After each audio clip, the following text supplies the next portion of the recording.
Valentine data আমার কাছে definitely special, কারণ 2 বছর আগে এই দিনই আমি জানতে পারি যে আমি বাবা হতে যাচ্ছি। তো স্পেশালি এখন মনে হয় প্রত্যেকটা দিনই ভ্যালেন্টাইন ডে, কারণ স্ত্রী সন্তান এদের জন্য আসলে ভালোবাসাটা সবসময় থাকে।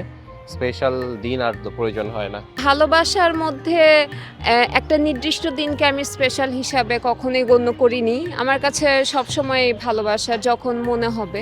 আগের যে ভ্যালেন্টাইন্সগুলো ছিল সেগুলো হচ্ছে একটা অন্যরকম একটা চিন্তা, অনেক আগের থেকে চিন্তা করে রাখতো, প্ল্যান করা থাকতো, অনেক কিছু হতো।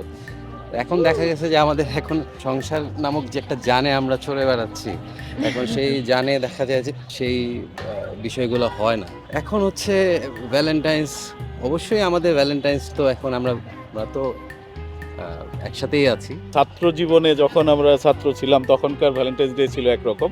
এখনকার ভ্যালেন্টাইন্স ডে বলতে আমার ছেলে, আমার স্ত্রী এবং তাদের নিয়ে মানে প্রতিটা ক্ষণেই আমার এই ভ্যালেন্টাইন্স ডের ফিলিংসটা পাওয়া যায়। আর ভ্যালেন্টাইন্স ডে স্পেশালি একদিন পালন করার জন্য আসলে এটা সবাই পালন করে, এটা আমরাও আজকে সেই ডেটা পালন করার জন্য বের হয়েছি। তবে আমার স্ত্রী এবং সন্তানের সাথে কাটানো প্রতিটা মুহূর্তই আমার কাছে ভ্যালেন্টাইন্স ডে।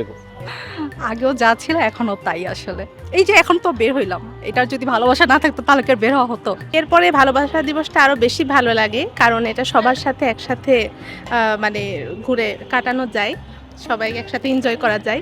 যেটা আগে অনেক লুকোচুরির মাধ্যমে করা হতো, সেটা এখন সবাই মিলে ওপেন করা যায়। এটা খুব মানে ভালো লাগে আর কি। স্পেশাল মানে হচ্ছে সবসময় তো আর বের হওয়া হয় না, একটা দিন থাকে, সেই জন্য ওই অকেশন ধরে তখন সবাই বের হয়।